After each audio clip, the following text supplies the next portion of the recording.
Yeah, it's this guy, the Nidhogg, produced from Shade, Indonesia. Check it out.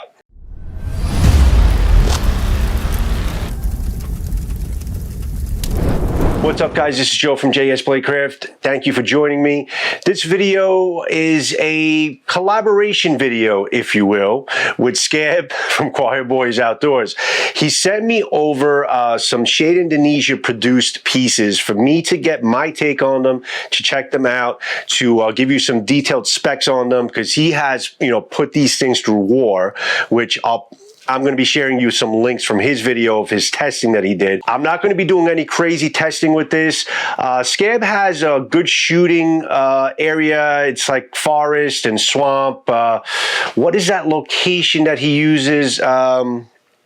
Oh yeah, it's called Florida. So he has plenty of stomping ground there to basically be able to use this beautiful beast. And he demonstrated this thing extremely well, which I'll show you within this video. I have a couple Shade Indonesia pieces, and I just wanted to get you my take on them. I'll get you my look on them, and we'll keep this as a collaboration video with Scab from Quiet Boys Outdoors. First off, guys, this is it. This is the Nidhogg. It's, listen, it's a fantasy weapon, okay? Fantasy weapon. Now, I understand when people think about fantasy weapons, they think about anime, they think about basically these cheap, knockoff movie representations or video game representations of weapons, and most of them are pretty much cheap knockoffs, and they're just for show, and they're just they're novelty items, okay?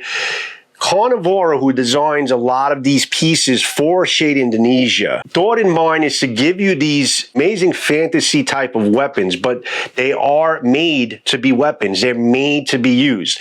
They are functional fantasy. They're functional fantasy weapons. That's the best way that I can try to describe it to you. They're not cheap knockoffs. These are solid, handmade, thick steel. I'll give you all the measurements on this thing. This thing is a beast. This thing is made to cut. It's made to do damage. It's made to really have fun with. So yes, it is a fantasy style weapon. People might look at this and say, oh, it's, fantasy junk, whatever it is, doesn't work. Guys, this works. If Scab can't prove it to you, then nobody on this planet can, and I will show that to you. But holding this in my hand, guys, first off, it's the balance. The balance of this thing, despite the size of it, and again, I repeat myself, I'll get you the specs, but despite the size of it, the balance of this thing is phenomenal. So let's actually get into the specs. I'll show you some beautiful imagery of this beautiful beast. So let's get to it.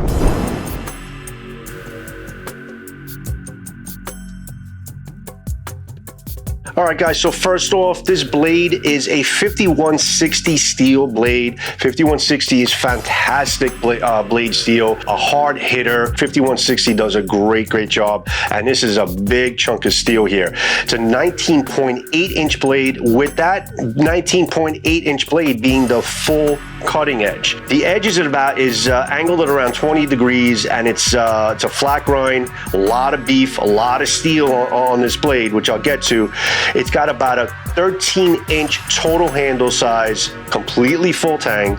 It's got a 9.9-inch inner grip. So basically, listen, if any adult hand, even if you're a giant on this planet, will have absolutely no problem holding this thing, or even holding it with two hands. You have this nice, generous cutout right over here that you can kind of put your finger in, where you can hold it nice and tight right into the blade. That's what gives this thing so much balance. The fact that the handle contours into the blade, so you can hold it and feel the balance of it in your hand. So yeah, this thing, the overall weight of this thing is going to be about 3 pounds, 3 ounces, but it's, look at that point of balance. Not the best way to balance it, but you can see where the point of balance is. It's as close to the hand as possible. Now, you could hold this thing kind of, with two hands, which is probably the preferable way of doing this, especially if you want to do swinging, cutting things up, cutting water bottles. The balance of it promotes complete control of the tip. okay? So whatever slicing, side, changing angles, you have complete control of the tip because of how incredibly balanced this thing is, and the fact that your hand, the handle, you're able to hold it into the blade. So it's a very well thought out weapon. Yes, it's fantasy style, but it is also very well thought out to be a very devastating weapon. So getting back to the specs, so we have a 7.20 millimeter stock spine, okay? It's a very nice thick spine, and it's full tang. It's 7.20 millimeters all the way to the tang of the handle. It's got a 6.8 millimeter blade thickness. Now let me show that to you guys. What I mean by that is the blade thickness right here, the meat of the blade right here, this end here is about 6.8 millimeters. So you have a lot of steel, a lot of beef in the metal here, and it only kind of curves in right to the edge, and it gives it a really powerful 20-degree angle on the edge. But this thing is made to cut, and it's made to cut hard, and it's very well thought out, and that's exactly the type of weapon they were thinking about when they made this, okay? Fantasy style, but completely functional and with a purpose. Okay, so with all those measurements, the total size of this devastating thing is at around 27 inches, guys. 27 inches from this, you know, angled pommel here, okay, all the way to the tip. It's about 27 inches. This angled pommel might be like kind of a skull crusher.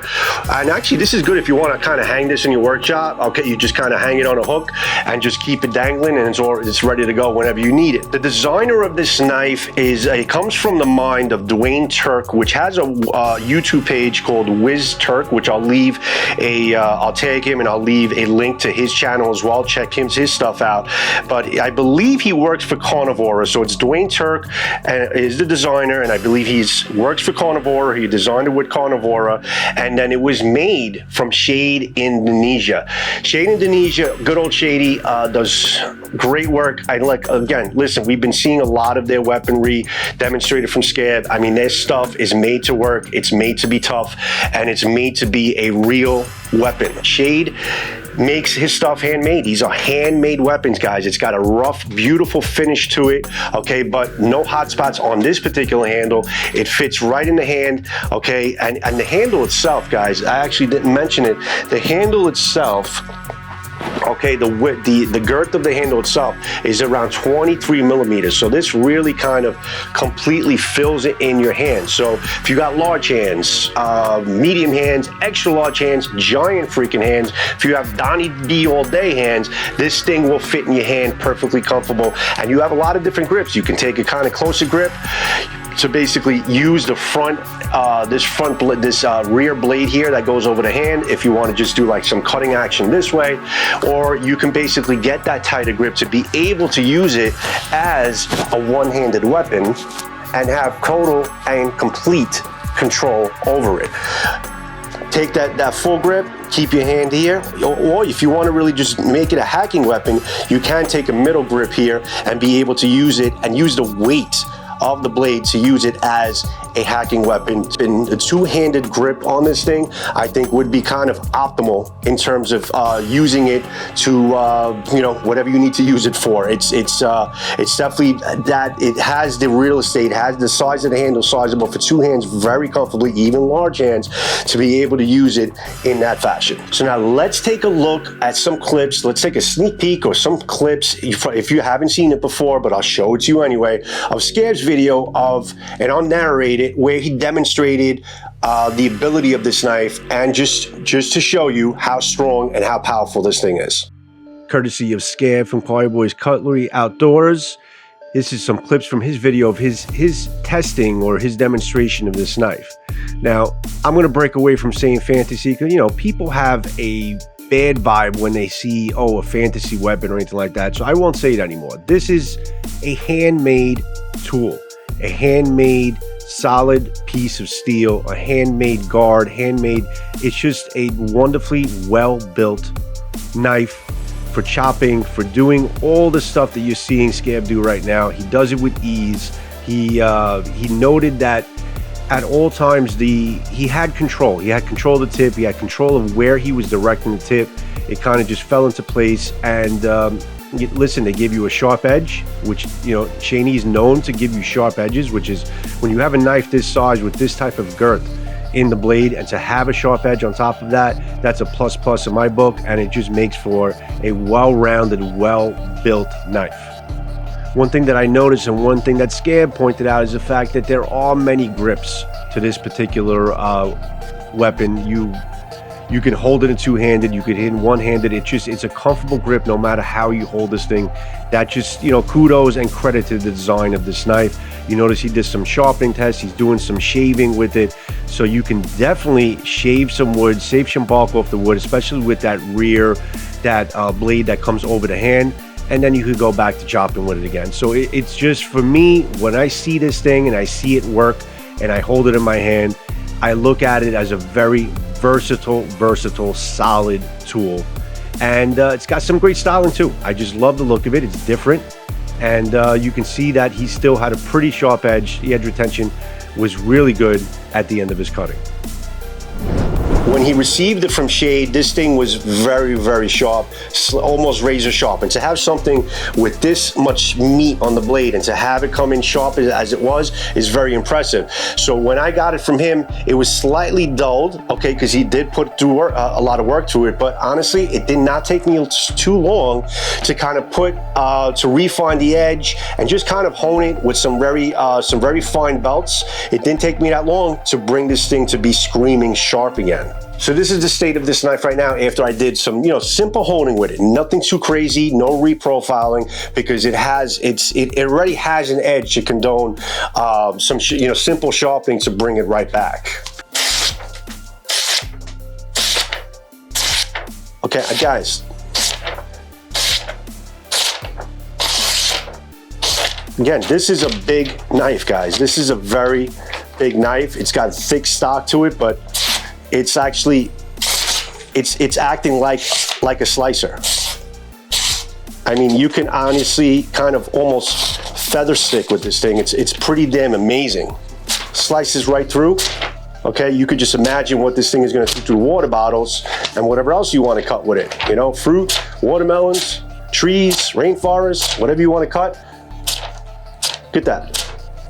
Awesome. I mean, I have pocket knives that don't cut through paper as good as this thing is cutting. So it was not hard to bring this back, but this thing is really razor sharp. So I'm actually looking forward to maybe doing my own cutting with it. But just goes to show you the workmanship that the edge was put through from Shade.